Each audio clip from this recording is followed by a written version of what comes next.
Ils se sont réunis ce matin devant les grilles de leur collège pour exprimer leur lassitude.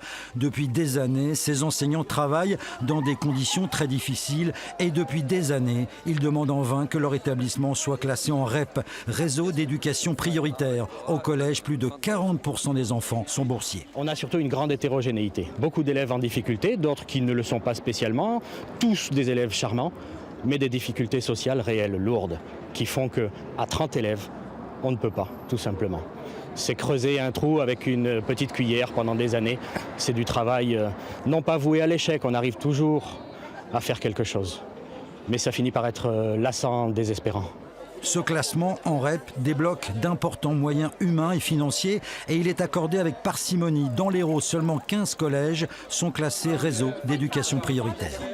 On est en période où politiquement, ces critères d'attribution sont en train d'être revus.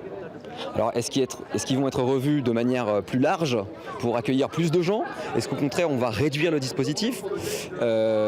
C'est une période de transition qui peut aussi inquiéter. Quelques parents sont venus ce matin apporter leur soutien aux enseignants en grève. Il y a des élèves qui arrivent en 5e, 6e qui ne savent pas écrire ni lire. C'est grave. Donc moi je suis solidaire avec les enseignants pour le REP.